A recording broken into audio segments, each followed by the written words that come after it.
Olá, queridos irmãos da Casa de Bezerra, que bom encontrá-los novamente aqui num ambiente virtual, dando continuidade a esse nosso singelo trabalho, que é o estudo do Evangelho de Jesus à luz da doutrina espírita, lembrando passagens, lembrando ensinamentos, situações nas quais sempre temos a oportunidade de aprender muito, de fortalecer, através do conhecimento ampliado, fortalecer o nosso íntimo, para que assim sigamos em frente aos desafios que se fazem presentes a cada novo dia. E Jesus, evidentemente, pelo que nós sabemos à luz da doutrina espírita, é esse guia e modelo, é a referência principal para cada um de nós de como devemos ser enquanto espíritos puros, espíritos elevados.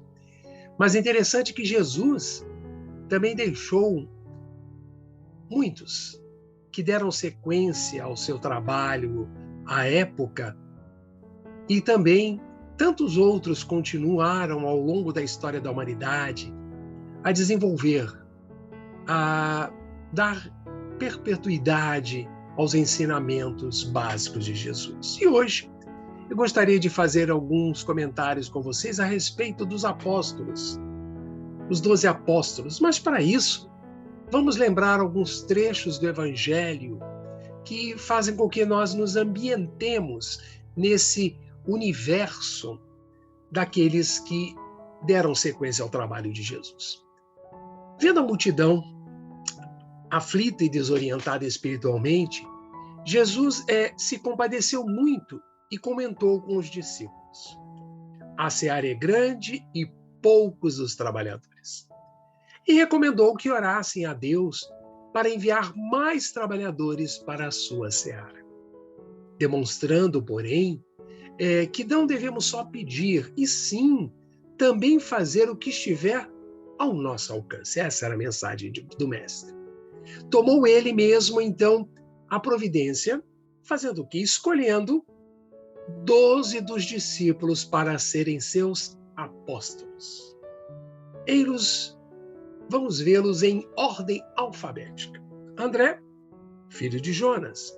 Bartolomeu, também Natanael, Filipe e João, filho de Zebedeu, Judas, Iscariote. Mateus, Levi, filho de Alfeu. Simão Pedro, filho de Jonas. Simão, que é o Zelote ou Cananeu. Tadeu, Judas. Tiago, filho de Zebedeu, chamado maior por ter nos relatos evangélicos mais importância. Tiago, filho de Alfeu, também chamado menor para se distinguir do outro. E Tomé. Observemos que Matias, mais à frente, substituiu Judas Iscariote, que se suicidara, como está lá em Atos, dos Apóstolos. Paulo não aparece nesta relação, porque somente foi chamado após a crucificação e a ressurreição de Jesus. É bom fazer esse adendo. Não se pense que eram esses apóstolos criaturas santas e perfeitas, maravilhosas. Eles tinham, sem dúvida, boas qualidades, inclusive as qualidades e faculdades mediúnicas. Tinham amor ao mestre e, acima de tudo, uma boa vontade para servir. Mas, na maioria, eram galileus, isto é, homens do povo, simples e rústicos. E para que fizessem a tarefa de pregar o evangelho, curar os enfermos, afastar os espíritos perturbadores, foi preciso que Jesus, ao habilitá-los, passasse o conhecimento espiritual. Mas o que Jesus ofereceu aos seus apóstolos? Ofereceu orientação quanto ao comportamento moral. Falou-se sobre a união entre o grupo e a fraternidade para com todos. Jesus deu instrução a respeito de todos os fenômenos que o viam realizar. Ofereceu também a revelação de muitas verdades espirituais, ainda ocultas para a maioria. Por vezes, Jesus teve que adverti-los também para esclarecê-los. Se alguém quer ser o primeiro entre vós, disse-nos Jesus, seja o último e o servidor de todos.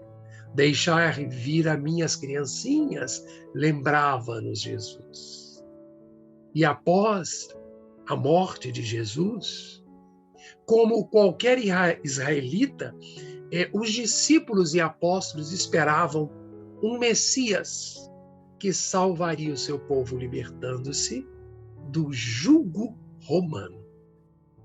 Quando Jesus se deixou aprisionar, os apóstolos ficaram atônitos e fugiram, com medo de que lhe pudesse acontecer também. Nós talvez não faríamos diferente.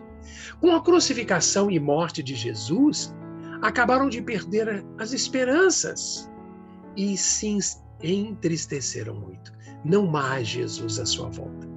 Mas Jesus reapareceu em glória espiritual e consolou-os, mostrando a fé na imortalidade e na justiça divina. Esclareceu aos seus discípulos, aos seus apóstolos, quanto ao trabalho real que deveria prosseguir. Então, começaram com coragem, dedicação e total desprendimento o trabalho para o qual Jesus os havia escolhido e preparado, isto é, dar continuidade na divulgação e exemplificação da Boa Nova, encaminhando criaturas para o reino de Deus. Esses apóstolos foram testemunhos fiéis. Eles atestaram a excelência dos ensinamentos, os feitos e a conduta de Jesus, como o Mestre desejara que fizessem a ser.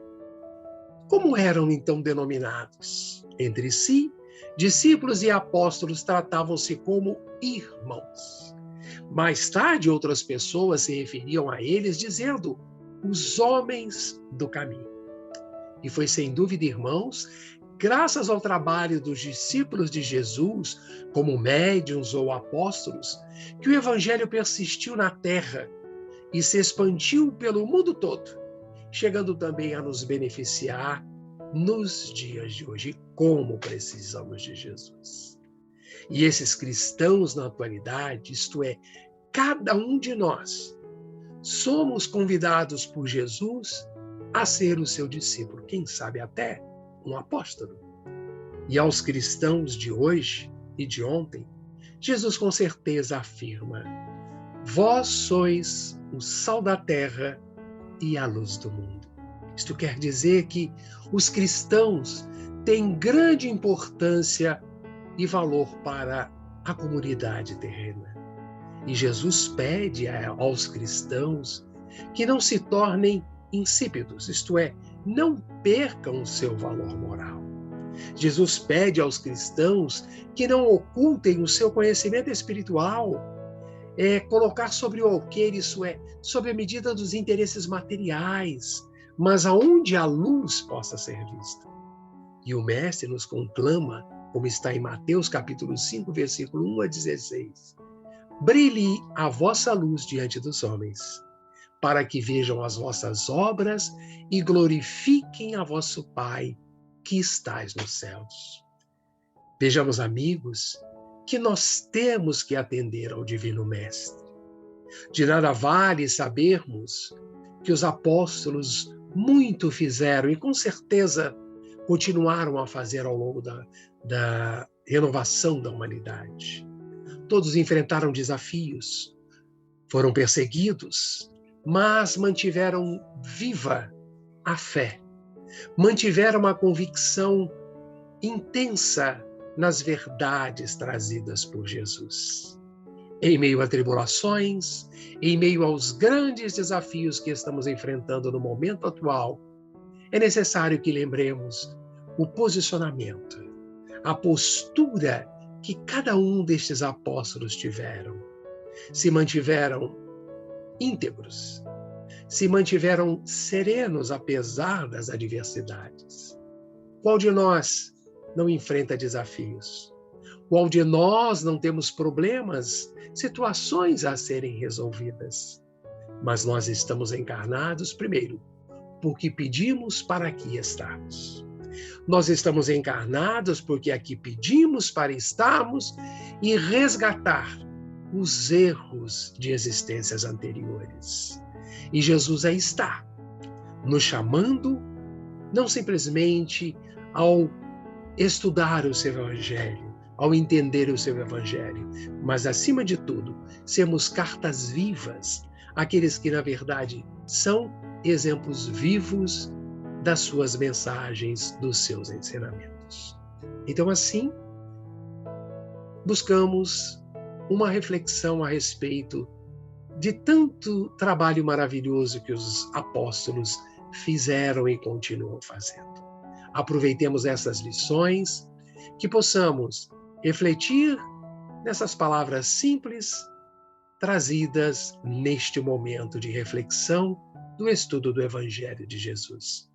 Que os amigos espirituais, sejamos gratos a eles, que eles nos continuem nos amparando, hoje, agora e sempre. Muita paz a todos nós e até o nosso próximo encontro.